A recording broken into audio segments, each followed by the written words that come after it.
This castle hath a pleasant seat. The air nimbly and sweetly recommends itself unto our gentle senses. This gentle summer the temple-haunting Merlin does approve. By his love mansion there, the head of the breast smells bloomingly here. No jutty, breeze, buttress, nor point of vantage. But this bird hath made his pen and bed and poultry's candle, where they must breathe and haunt. I have observed the air is delicate. See, our honored hostess. The love that follows us sometime in our trouble, which we still think as love. Herein I teach you how you shall bid God illness for your pain, and thank us for your trouble.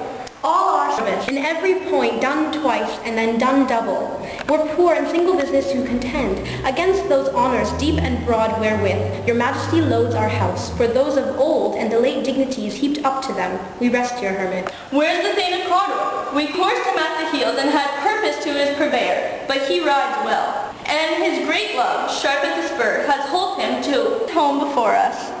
Fair and noble hostess, we are your guests tonight. Your servants ever have theirs themselves and what is theirs in compt, to make their audit at your highness's pleasure, still to return your own.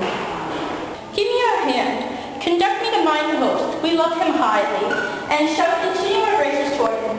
By your leave, hostess. If it were done when 'tis done, then 'twere well it done quickly. If the assassination could trammel up consequence, and catch with this surcease success, but that blow might be the be-all and the end-all here. But here, upon this bank and shoal of time, we'll jump the life to come. But in these cases we still have judgment here. That we but teach to plague the inventor. This even-handed justice commends the ingredients of our poisoned chalice to our own lips. He's here in double trust. First, I as his kinsman and his subject, strong both against the deed. Then, as his host, who should against the murderer shut the door, not bear the knife himself.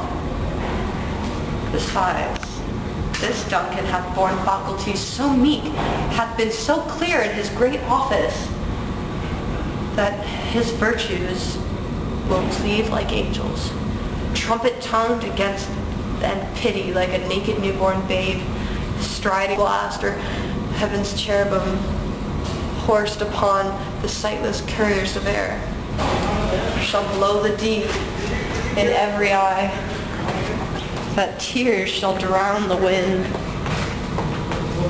I have no spur to prick the side of my intent,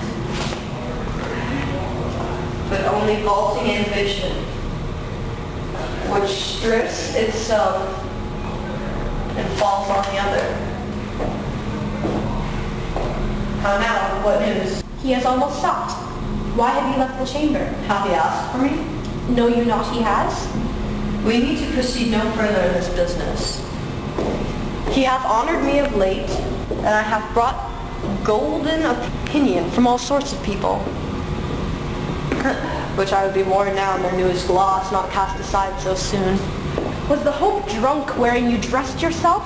Have it slept since, and wakes it now to look so green and pale at what it did so free? From this time such I account thy love. Art thou afeard to be in the same in thine own act and valor as thou art in desire? Wouldst thou have that which you esteemest the ornament of life, and live a coward in thine own esteem, letting I dare not wait upon I would, like the poor cat I the adage? Prithee, peace! I dare do all that does to become a man. Who does do dare more is none. What beast was it then that made you break this enterprise to me? When you durst do it, then you were a man. And to be more than what you were, you would be. So much more the man. Nor time nor place did then adhere, and yet you would make both. They have made themselves, and that their fitness now does unmake you. I have given suck, and know how tender 'tis to love the babe that milks me. I would, while it was smiling in my face, have plucked my nipple from his boneless gums and dashed the brains out, had I so sworn as you have done to this. And if we fail? We fail! But screw your courage to the sticking place and will not fail. When Duncan is asleep, where to the rather shall his day's hard journey soundly invite him. His 2 chamberlains will I with wine and wassail so convince that memory, the warder of the brain, shall be a fume, and the receipt of reason a limbeck only. When in swinish sleep their drenched natures lie, as in a death what cannot you and I perform upon the unguarded Duncan? What not put upon his spongy officers, who shall bear the guilt of our great quell?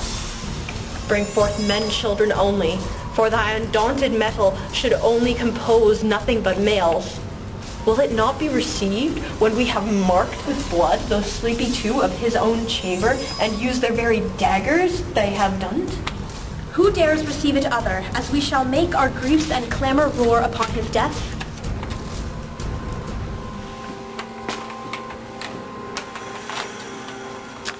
I'm settled and bend up, each corporal agent to his terrible feet.